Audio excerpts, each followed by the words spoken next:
Bonjour à tous, j'espère que vous allez excellemment bien. Aujourd'hui on se retrouve pour parler biathlon, pour faire le retour sur cette course sprint homme, du côté de Nové Mesto. On va revenir un petit peu sur tout ce qui s'est passé, les résultats. Les temps, enfin on va dire un petit peu comme d'habitude, même si on a un jour de décalage. Ça sera peut-être plus compliqué ce week-end de le faire, donc on en profite parce que c'est vrai que le week-end va être assez chargé. Donc on en profite. Demain on essayera de faire le débrief des dames. Et puis avant un week-end où les poursuites et les relais, ça sera peut-être un petit peu décalé dans le temps. Pour des questions que en ce moment il y a beaucoup de sports et beaucoup de sports dont je parle, donc c'est vrai que c'est un peu la période la pire pour moi, mars, parce qu'il y a beaucoup de sports différents. Il n'y a pas que du cyclisme, il y a aussi le biathlon qui n'est pas encore fini, il y a encore plein d'épreuves par rapport à d'autres périodes où c'est plus calme. Là en ce moment c'est assez chargé. Allez, n'hésitez pas à vous abonner à la chaîne, à réagir dans les commentaires, à mettre un pouce bleu, à partager la vidéo sur les réseaux sociaux, notamment auprès de vos proches. Je pensais que ça peut les intéresser. Dans les commentaires, n'hésitez pas à me dire qui vous a plu, qui vous a déçu. Quand vous vous abonnez à la chaîne, vous pouvez ajouter la petite cloche, comme ça vous êtes au courant des dernières vidéos qui sortent, notamment des vidéos cyclisme. Si vous avez les moyens et que vous voulez soutenir mon travail, vous pouvez faire un super thanks, ça se passe dans les commentaires. Vous pouvez également ajouter la petite cloche, comme ça vous êtes au courant des dernières vidéos qui sortent. Alors, ce week-end à Nové Mesto, week-end assez particulier parce que on a eu les championnats du monde. Certes, on a eu une pause, mais assez courte au final, une dizaine, quinzaine de jours, où il y a eu les championnats du monde juniors qui sont quand même plutôt bien passés pour les Français, que ça soit chez les filles, mais également chez les garçons avec un triplé sur l'une des mass start, et Bondou qui a été performante aussi pendant cette quinzaine de compétitions. Mais c'est vrai que il fallait se remettre dans le bain, et se remettre dans le bain dans des conditions pas évidentes. Pourquoi dans des conditions pas évidentes? Eh bien tout simplement parce que Nové Mesto c'est pas haut en altitude et qu'il fait 15 degrés. Donc autant vous dire que neige 15 degrés, petit problème, pour avoir de la neige qui tienne suffisamment bien, avec une semaine qui va être très compliquée au niveau des conditions. Donc c'est vrai qu'on a décalé la course, qui devait avoir lieu bien plus tôt dans la journée, qui a eu lieu à 18h20. On a décalé également les ordres de départ. On est revenu à l'ancien système d'ordre de départ, c'est-à-dire avec le groupe, ce qu'on appelle le groupe rouge, donc le groupe des meilleurs concurrents en premier et non pas au milieu du peloton, que c'est le cas depuis le début de saison. Ce qui permet quand même de démontrer une chose, un paramètre.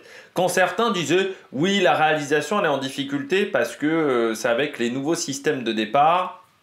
La preuve que non, parce que ça a été la même galère. On a raté Johannes Beu, enfin on a raté du monde quand même aujourd'hui, encore du côté de la réalisation. Donc non, c'est juste Eurovision Sport qui engage des mecs qui ne savent pas bosser sur le biathlon, qui ne comprennent pas comment bien réaliser du biathlon. Et bon, comme dans beaucoup d'autres sports désormais, où la réalisation est catastrophique, de plus en plus dans le sport, on ne sait plus réaliser du sport. Heureusement qu'on a la moto encore, et les sports mécaniques, ça va un peu mieux qu'à une époque, mais c'est presque la seule catégorie de sport où ça va mieux qu'à une époque. En ce moment, c'est plutôt dégradé du côté de la réalisation du sport.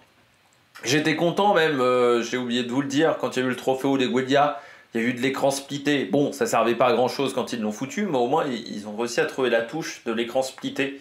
Parce que ça, c'est une touche que les réalisateurs n'arrivent plus à mettre en place. Bon, donc c'était pas évident de relancer la machine. Il fallait être frais mentalement, mais il fallait surtout être très motivé. Et il y a un Français qui était très motivé. C'était Émilien Jacquelin, vainqueur. Émilien Jacquelin. Qui fait donc un sans faute aujourd'hui, qui avait un bon temps sur les skis. Bon, il n'y a pas grand chose à faire dans ce genre de situation du côté d'Émilien Jacquelin. Il a été touché, il l'a dit, il n'a pas apprécié le fait d'être exclu du relais. Ça, il n'a vraiment pas apprécié. Donc, il voulait réagir. Ça, c'est clair net. Mais après, il y a vouloir réagir et réussir à le faire. Ça, ce sont deux choses. Il a réussi à le faire. Un peu comme Justine au début des championnats du monde aussi, qui avait réussi à réagir de la plus belle des manières sur le sprint. Là, ça a été le cas du côté d'Émilien Jacquelin, qui a eu des championnats du monde compliqués, mais il l'a dit, les championnats du monde, ça a toujours été très compliqué pour lui. Au final, c'est vrai que c'est une compétition où il n'arrive pas forcément trop à s'en sortir, parce que même quand il gagne la poursuite, en gros, il partait de loin déjà, hein, quand il est champion du monde de poursuite, et c'est vrai que les dernières éditions ont été compliquées, et il a du mal à être régulier sur cette compétition. Le vrai problème d'Emilien Jacquelin, bon, ça a toujours été la régularité, un peu comme Justine, je crois à des niveaux peut-être au-dessus même de Justine, au niveau de la régularité. Du côté d'Emilien Jacquelin, j'ai toujours eu l'impression qu'il choisissait ses courses. Enfin, sans le faire exprès, mais il choisit ses courses. C'est-à-dire, je pense que c'est un concurrent qui a beaucoup de mal en termes de motivation. Il aime le biathlon, mais il aime surtout la gagne. Et il faut qu'il arrive à trouver la motivation. Et c'est pour ça qu'Emilien Jacquelin a toujours eu du mal à sortir de passes compliquées. Mais c'est, je pense, une question de motivation du côté d'Emilien Jacquelin. Je pense que ça a toujours été un petit peu le problème. Voilà, avec la compétition. Et c'est vrai que c'est un mec qui est super irrégulier. Aujourd'hui, c'est l'un des mecs les plus irréguliers du peloton. C'est un diamant brut, mais qui n'a jamais réussi à trouver cette régularité-là. Je dirais, comme un tennisman, peut-être comme un Gaël Monfils. Gaël Monfils, tout le monde disait c'est un talent brut, mais qui n'a jamais réussi à être régulier dans sa carrière. Et ce qui lui a coûté peut-être des gros résultats, mais qui, lors des énormes matchs, était capable de battre les meilleurs au monde. C'est le cas d'Emilien Jacquelin. Quand il est dans un grand jour et quand il arrive à tout mettre en place, il arrive à être le meilleur au monde. Et là, comme je vous le disais, il était très motivé, piqué au vif du côté d'Emilien Jacquelin. Voilà, il a relancé la machine. Oui, voilà, il l'a dit, il n'a pas aimé, la manière dont ça s'est passé, d'être exclu, c'était pas évident, mais voilà, je pense que il fallait le faire aussi à ce moment-là. Et bon, une belle victoire en Coupe du Monde sur un sprint, belle perf, voilà. Bravo, Emilien Jacquelin, il peut être content de sa course, il n'y a pas grand-chose à enlever à cette épreuve. Jacomel, 9 sur 10, mais surtout très rapide sur les skis, Jacomel, très performant, efficace, là aussi, il a réussi à se remobiliser après ses championnats du monde, se remobiliser sur cette épreuve, où il a réussi à être efficace, où il avait eu déjà une médaille d'argent sur ses championnats du monde, mais il a bien réussi à récupérer cette médaille d'argent du côté de Jacomel. Bon, de toute manière, depuis Antols, il est très performant, l'Italien. Il a réussi à trouver les clés. Jusqu'à Antols, il y avait des problèmes de réglage, très clairement, au niveau du tir. Bon, il a réussi à rectifier la situation. Et ça se passe beaucoup mieux pour lui. Et puis là, aujourd'hui, beaucoup de concurrents ont fait des erreurs parce que c'était très compliqué. Pas forcément sur le pas de tir, mais en fait, ça n'avançait pas. Juste les conditions de neige étaient vraiment très mauvaises et ça va être le cas pendant toute la semaine. Le pire, ça va être les poursuites. Parce que les garçons, ils ont une poursuite à 14h ou 15h. Je me demande vraiment comment ça va se passer dans ces conditions-là. Parce que vraiment, on voit que les conditions de neige sont extrêmement mauvaises. Johannes Beu. Bon, Johannes Beu, c'est pas parfait, mais ça passe. Ça suffit. Il récupère des points sur ses adversaires du côté sur Sturla, notamment du côté du classement du général de la Coupe du Monde. Donc c'est plutôt une bonne opération. Le tir debout, il nous a fait ça en 20 secondes. Vraiment, il a balancé des balles à l'attaque, très très engagé. Et puis sur le coucher, il y a eu des ratés, mais c'était la remise en route. Elle n'était pas évidente, la remise en route. Et il se fait vieux, Maintenant, c'est un petit moteur diesel, Johannes Beu. Non, mais tu vois que c'était pas évident sur les skis de toute manière, donc pour tout le monde. Mais non, dommage, il y a une erreur en trop. Mais ça reste du très bon Johannes Beu, parce qu'avec 8 sur 10, faire 3ème, ça montre qu'il est en forme. Les jambes sont bonnes, Johannes Beu.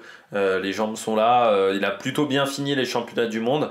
Et il est plutôt dans le même rythme et la même direction du côté de cette compétition. J'ai oublié de parler également d'Emilien Jacquelin d'un truc. C'est vrai qu'Emilien, il a eu une grande phrase de dire « Des fois, j'ai envie de copier, d'être un biathlète normal, de faire comme tout le monde. Or, je ne sais pas faire comme tout le monde. Et ça ne sert à rien d'essayer de copier les autres. Il faut que je reste dans ce que je sais faire.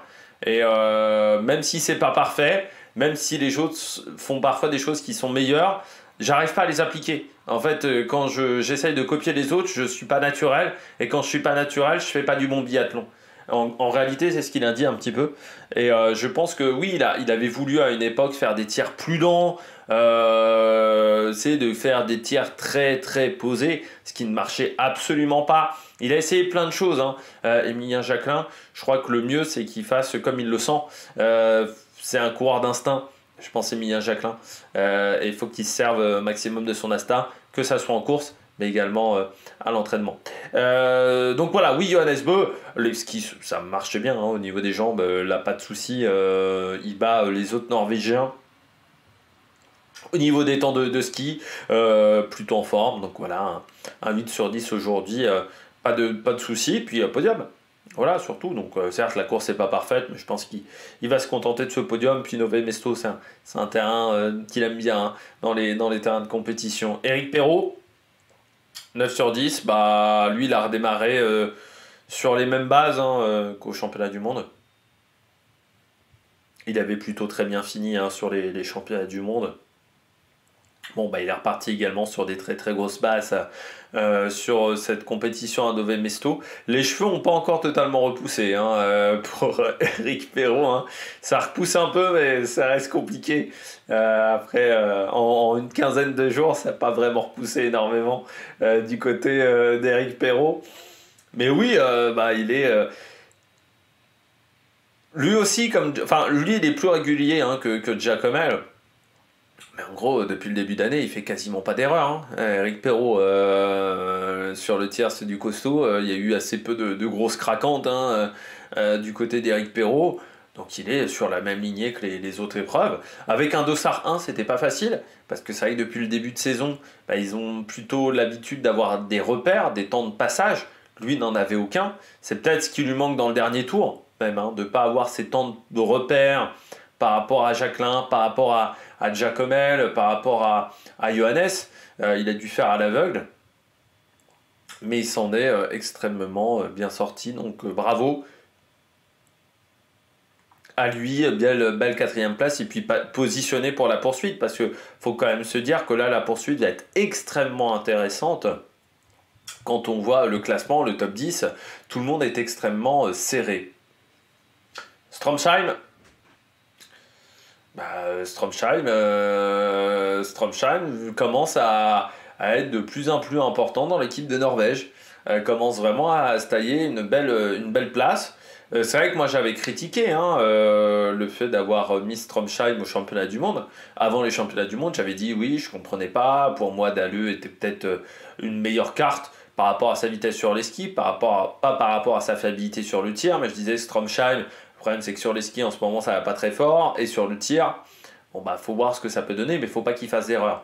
En gros, il a retrouvé des skis, il a retrouvé des jambes. Il les avait perdus début janvier, c'était atroce.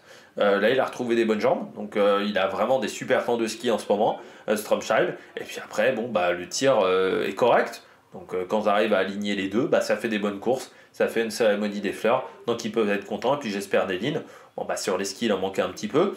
Mais comme il a réussi à faire un 10 sur 10, bah là, pas de souci. Ça fait cérémonie des fleurs. Il n'a pas eu 150 des 10 sur 10. Donc, ça se passe plutôt bien pour lui. Quentin, frustrant. Il était énervé à l'arrivée, hein, parce qu'il voit très bien qu'à 9 sur 10, il est podium aujourd'hui. Donc c'est frustrant. Depuis le début de saison, il manque... il y a toujours une petite balle un peu en trop, il y a toujours une petite erreur en trop du côté de Quentin Fillon-Maillet. Donc ça, c'est vrai que c'est extrêmement frustrant pour le coureur français. Là, à 9 sur 10, c'est podium. Bon, bah, à 8 sur 10, t'es pas sur la cérémonie des fleurs. En plus, il est exclu de la cérémonie des fleurs pour pas grand-chose, hein, pour 8 dixièmes. Donc c'est encore plus frustrant, hein, du côté de Quentin Fillon-Maillet. Mais de toute manière, je pense qu'il ne se serait pas satisfait d'une cérémonie des fleurs. Par contre, les jambes sont excellentes. Et puis là, quand tu regardes, bah, il n'est pas très loin de Stromsheim. En gros, il est à 6 secondes de Stromsheim dans le premier tour. Il va peut-être revenir sur le Norvégien.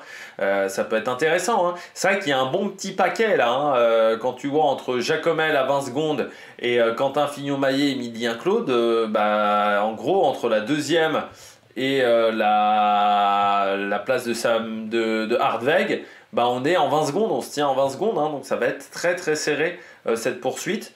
Ça va être très intéressant. Emilien Claude, il peut être très satisfait de sa course. Emilien, comme Oscar Lombardo également, qui ont fait des résultats très intéressants. 9 sur 10, c'est ce qu'il fallait faire. Bon, sur les skis, tu vois qu'il a souffert. Sur la fin de course, c'était dur dans le dernier tour du côté d'Emilien Claude. Vraiment, tu sens qu'il est allé loin dans la douleur, que la reprise n'a pas été simple quand tu le vois à l'arrivée. Emilien Claude, bah, avec un 9 sur 10 devant Campbell White, c'est plutôt pas mal quand tu vois à quel niveau a été Campbell White sur la semaine des championnats du monde. Il peut être satisfait, puis Campbell White 9ème.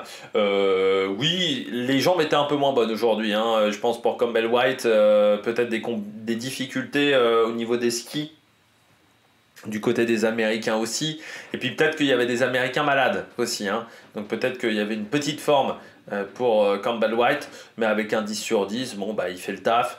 Voilà, c'est sur les skis que c'est un petit peu plus compliqué, juste devant Niklas Hartweg, également à 10 sur 10. Mais vous voyez qu'il est positionné pour la poursuite comme Hartweg, donc c'est très intéressant. Et puis ensuite, on a un bon petit paquet de Samuelsson à Ponsiluoma, j'ai envie de dire pour les Suédois comme d'habitude. Il y a toujours une erreur, il y a toujours des erreurs au tir, c'est terrible, mais ils n'arrivent pas à être plus solides que ça sur les tirs. Donc c'est dommageable, avec un Ponsiluoma quand même en difficulté, parce que derrière Samuelsson ça arrive pas si souvent que ça pour Ponsiluoma, donc peut-être une reprise un petit peu compliquée, mais ils finissent quand même devant sur la grid. Et puis Swerum 9 sur 10, ça reste une course tout à fait correcte. Lui aussi il est parti à l'aveugle, Swerum il est parti d'Ossar 3, donc pas forcément beaucoup de repères sur la piste. C'est ce qui lui a peut-être manqué en fin de course. On aime bien avoir des temps, des infos, et c'est peut-être ce qui lui manquait un petit peu. Et puis sur là, il perd des places, des points par rapport à Johannes Beu, avec seulement ce 8 sur 10. Et puis sur tous les quarts par rapport à Johannes, il y a plus de 30 secondes, donc sur les skis ça n'allait pas du côté de Sturla. J'étais assez surpris du côté de Sturla, parce qu'il y avait une attitude qui était très différente entre le moment où il a donné son arme, où moi aussi j'ai vu l'image pendant que j'attendais le départ de la course. J'étais en train de jouer sur mon ordinateur, et j'avais mis HBO sur l'autre ordinateur portable, sur ordinateur de travail. J'ai un ordinateur de jeu, un ordinateur de travail. Et du côté de Sturla, ouais, j'étais assez surpris, il était très tendu. Alors que sur la zone de départ, il était à deux doigts de taper la discute à 5 secondes du départ, donc c'était assez surprenant. Oui, sur les skis, c'était pas hyper efficace, mais on n'est pas habitué à avoir comme ça 2 erreurs sur un debout de Sturla Lagrid. C'est pas habituel chez le Norvégien, donc peut-être qu'il a été pris par la pression. Hornig, dommage, ça allait pas sur les skis du côté d'Hornig, parce que sinon le tir était très bon, comme David Komat qui est à 1 minute. Voilà, et puis Ouldal, là aussi, sur les skis c'était compliqué, 8 sur 10, mais seulement la 17e place, juste devant Oscar Lombardo, avec son 9 sur 10. Très belle course d'Oscar, de retour en Coupe du Monde, Oscar Lombardo, il a eu des petits soucis, notamment physique, l'IBU Cup, ça n'a pas été si simple, notamment au championnat d'Europe, où ça a été un petit peu compliqué pour lui au niveau du tir. Donc là en plus je l'attendais moi au niveau du tir, voir ce qu'il a été en capacité de faire. Donc voilà, faire un 9 sur 10 c'est pas mal du côté d'Oscar Lombardo devant Justus Trello et Fabien Claude. Une erreur en trop pour Fabien, mais j'ai envie de dire que c'est assez récurrent sur les sprints depuis le début de saison. Et puis Burkhalter, Tarier-Beu, ça va le faire partir loin, ces 3 erreurs. Sur le debout, il a complètement craqué. Navrat, Horn, Zobel, enfin voilà, on voit ce top 30 avec Jacob Fack. Également 9 sur 10, mais assez loin. Et Victor Brandt qui conclut ce top 30. Si on descend un petit peu dans le classement, Florent Claude, premier belge, seulement 39e. C'est un petit peu dommageable. Rittmüller, 6 sur 10, mais il arrive quand même à choper une place dans les 60, ce qui était loin d'être fait. Mais ça veut dire que sur les skis ça allait vite. Stalder avec un 9 sur 10, seulement 47e, donc pas top sur les skis. Johannes Kuhn, là aussi un 6 sur 10 qui le met 50e, en sachant que les Allemands ont changé de coach de tir. Après les championnats du monde, ce qui était un petit peu une surprise. Ça se passait pas très bien, il semblerait, avec le coach du tir actuel. Et puis, la mauvaise surprise, c'est Didier Bionaz, même pas dans les 60. Didier Bionaz avec seulement un 6 sur 10. Donc, grosse déception pour l'Italien qui ne s'en sort pas sur les skis. Arnaud Dupasquier, là aussi, 67e, le Suisse. Et Thierry Langer, malgré un 8 sur 10, ce qui n'est pas un score catastrophique, mais pas du tout là sur les skis, seulement 71e.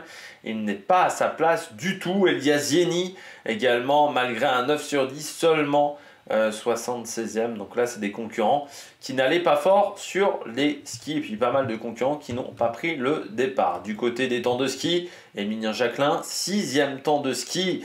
Donc c'est plutôt pas mal. Parce qu'on voit que Giacomel a été rapide, Beu aussi, mais on voit que Giacomel, qui est 3e temps de ski, n'est que 3 secondes devant, donc c'est vraiment Johannes Beu et qui a été supérieur à tout le monde sur cette épreuve.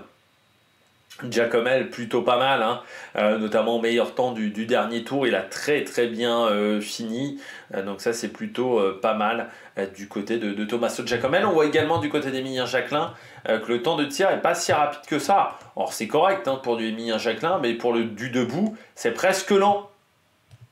5 secondes 6 de perdu, c'est presque lent pour du debout. Johannes Beu, pas mal. Non, c'est une course, le temps de ski est tout à fait correct. Eric, dans les temps de Giacomel, donc très bien sur les skis. Ce qui fait la différence, c'est les points de repère. Je pense, sur le dernier tour, la seconde 7, elle est peut-être sur le manque de repères qu'avait Eric Perrault. Stromsheim, 7e temps de ski, donc pas mal. Et puis Jesper Nelin, quand même dans le top 15. C'est-à-dire que c'est pas catastrophique, Jesper Nelin. Top 15, c'est plutôt pas mal pour lui. En termes de temps de ski, le tir, par contre, très lent. Quentin Fillon-Maillet, quand t'es qu'à 12 secondes de Johannes Beu, t'as des regrets, forcément, vu la vitesse au tir en plus. Et puis Émilien Claude dans le top 10 sur les skis, et ça c'est excellent du côté du coureur français. Campbell White un petit peu plus loin, 20e, devant Niklas Hardweg, 21e. Donc là on voit sur les skis ça a été compliqué. Samuelsson, 4e, et Ponsillioma, 8. Ouais, ce qui n'est pas catastrophique non plus pour Ponsillioma, mais on est plutôt habitué à ce qu'il soit dans le top 4. Du côté des temps de ski, on est plutôt habitué à ce que ça soit l'inverse. Samuelsson 8e et Ponsillioma 4e devant Suerou. Mais la grid 10e, c'est correct sans plus. Voilà, sur les skis pour la grid avec un dernier tour compliqué. Donc je pense qu'il y a une mauvaise gestion de l'effort, comme on peut le voir, et puis un 8 sur 10 seulement. Hornig, compliqué sur les skis, comme Komats. Ouldal, pas fantastique sur les skis, seulement 15e. Donc il n'a pas su gérer les conditions climatiques difficiles. Oscar Lombardo, correct. Voilà, pour du Oscar Lombardo, dommage le temps de tir un petit peu trop long. Et puis Fabien Claude, un temps de ski pas fantastique au final pour Fabien Claude sur cette épreuve. C'est pas catastrophique, mais on a vu beaucoup mieux du côté de Fabien Claude depuis le début de saison. Il est plutôt dans le top 10. Là, il est en dehors sur cette course. Du côté, je crois qu'on a fait le tour du côté de cette épreuve. On va faire un petit tour du côté de l'IBU Cup, où il y avait des courses à Otepa pour l'avant-dernier week-end de compétition. On fait 2 week-ends à Otepa. Gilles Guigona qui s'est imposé chez les filles, nouvelle victoire, avec un 9 sur 10 devant Rebecca Passler, qui est redescendue en IBU Cup avec un 8 sur 10. Et Okoska, également 4e. Et Anne Clive, seulement 5e, avec encore 3 erreurs. Pour Anne Clive. Et du côté des Françaises, on retrouve donc Camille Benet 9e avec 2 erreurs, Paula Beauté 4 erreurs, donc ça c'est dommage pour la Française, rétrogradée on va dire en IBU Cup. Et puis Bertrand 8 sur 10, voilà, du côté des Françaises. Et pour les garçons, hop là, c'est Isaac Frey qui s'impose devant 3 autres Norvégiens, Christensen, Dale et Botten, en sachant qu'il a fait un sans faute, Isaac Frey, qui je pense on devrait le voir l'an prochain en Coupe du Monde, Isaac Frey dans les semaines à venir. Et puis un Français, Levé, qui est dans le top 10 avec un 8 sur 10.